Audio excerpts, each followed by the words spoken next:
ago, very confident, says he's going to knock you out in the 9th round. Yeah, man, you know, he's a dumbass. And so it's going to be apparent on Saturday when he's the one that gets knocked out. I mean, genuinely, fighters always say this. There's the back and forth, but Piers, I'm being so honest, man, this guy is easy work. Warm up.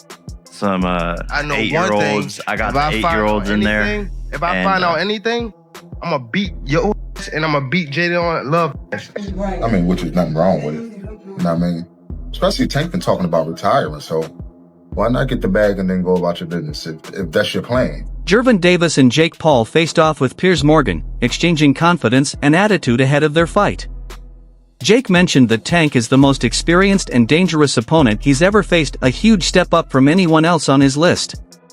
But Gervonta remains calm and confident, promising to show a sharper, stronger version of himself on fight night. Sharper, just my focus gotta be blazing that night.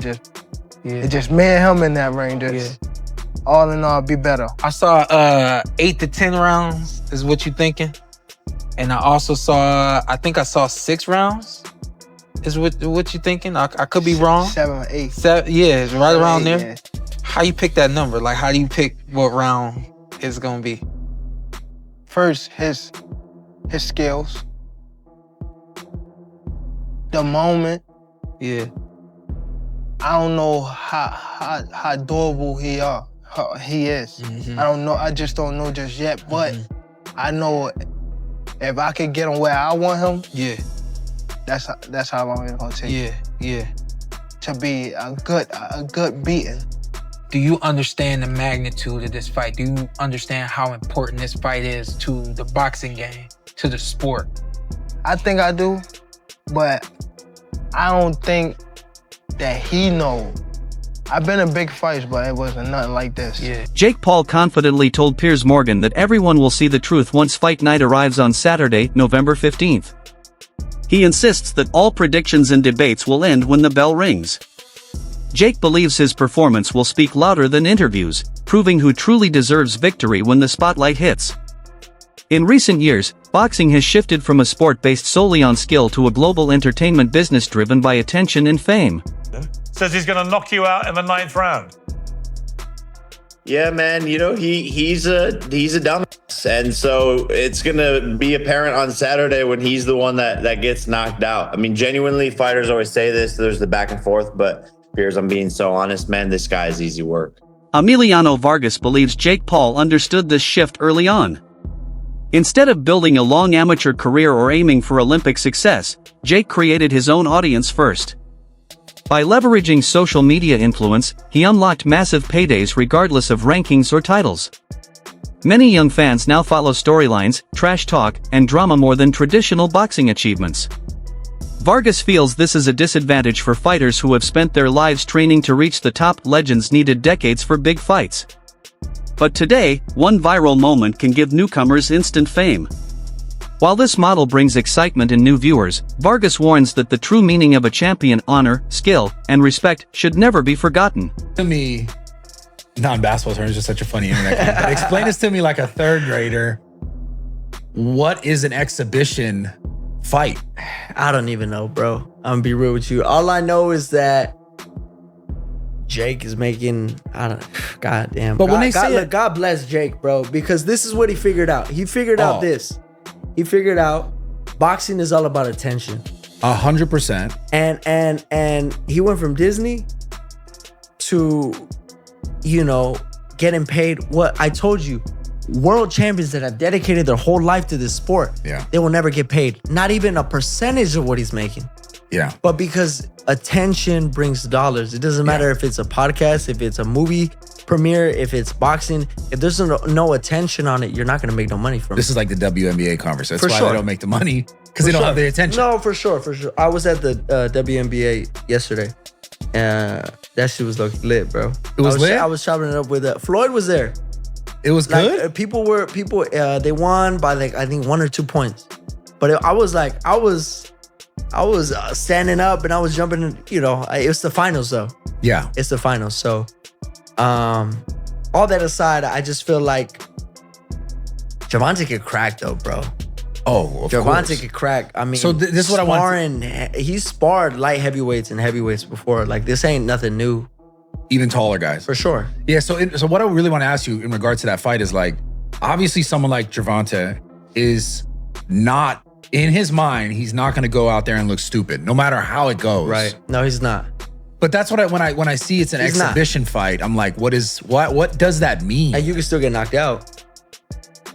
You know, I feel like that means there's not going to be no winner. No effect on the record. Yeah, that's exactly what it means. But you could get knocked out. So you don't think, because, like, you know, the beef now is like, this shit's the WWE. That's what people say about boxing. I mean, like, you're completely right about Jake and what he's done. It's insane. Yeah. But he'll get the WWE. Oh, this is just like, what is this? Do you see it that way? God bless him, bro. God bless. Hey, call my fights WWE fights, whatever you want to call it. If I'm getting paid $80, $100 million, I mean, come on, bro. And look, the thing is, every single person that is commenting that, if they brought $100 million check in front of you, I'm fighting. From Garrett's perspective, the matchup between a seasoned professional like Gervonta Davis and a YouTuber turned boxer is something that would have seemed impossible years ago. He calls it a spectacle, not because the fighters lack talent, but because the situation feels unusual for boxing's traditions. Jake Paul built his career by turning chaos into profit. He knows how to generate headlines, stir controversy, and get people watching even if they dislike him. Gareth believes this freak show is precisely why the fight exists. Jake continues proving that attention creates opportunity. Some longtime fans feel uncomfortable with this direction, but others see it as a new era where entertainment and unpredictability rule. Love it or hate it, Jake's influence is now impossible to ignore. Marry up all this. Well, there's an end game and a bookend to what Jake Paul's doing, and I think he's getting very close to the bone with this one, because it doesn't really work. It's the biggest freak show so far. Like you say, Gervonta is not in everybody's list, but he's there or thereabouts in the pound for pound list. I mean, since the Lamont Roach fight, people have been down on him a little bit more. You know, a lot of people might have lost that fight, you know. Obviously his troubles and travails away from the ring have meant that, you know, people are starting to question 33 now, is he? No, I don't even think he's that. 31. I think he's 31 max, yeah. But they're beginning to question his validity. Yeah. 31, yeah? 30. Okay. Yeah. They're beginning to question, or we all are, but people are in general beginning to, pundits and some fans are beginning to question his validity in that top 10 pound for pound list. I think he belongs there myself, or just outside it. Certainly in the top 15, no question. Maybe top 13. I think I've got him. I think I had him at 11 or 12. But I might have done a list on Saturday night. And obviously we want to see him in the ring with Shakur Stevenson. It's the big fight. Or even in Naoya Inoue at some point, which is a fantasy matchup that I remember dreaming about around the same time I was dreaming about Terence Crawford and Saul Canelo Alvarez a couple of years ago. Mm-hmm. You know what I mean? Especially Tank been talking about retiring, so why not get the bag and then go about your business if that's your plan? I mean, if that's your plan to retire, then go get the bag and then go about your business. You ain't doing nothing wrong. I'm not against it. You got some people that are very critical, Tank. Does it make sense depending on what you're in boxing for? Because you got some people that want to fight the best. You got some people that want the accolades, the belts, you know, the undisputed. And you got some people that just came in this game like, look, I'm trying to get my family out of poverty and give us generational wealth. Does it all depend on what you decided to box for? Well, I mean, Tank accomplished a lot at a young age. You know what I mean? He accomplished a lot at a young age. So I wouldn't be mad if he took the bag and went about his business and never fought again. I mean, plus, like, look at some of the things that he's going through. You know what I'm saying? So, you know, a lot of that can affect you as well. You know what I'm saying? Like when you're trying to be in this game. So I think, you know, get the bag and go. That's your plan. Get the bag and go. For me, of course, I wanted to see him fight Shakur. I wanted to see him fight Devin.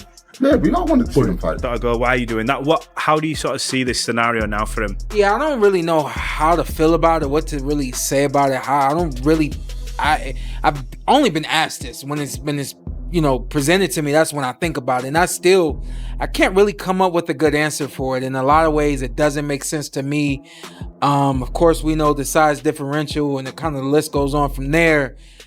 I don't know, man. I think we're entering a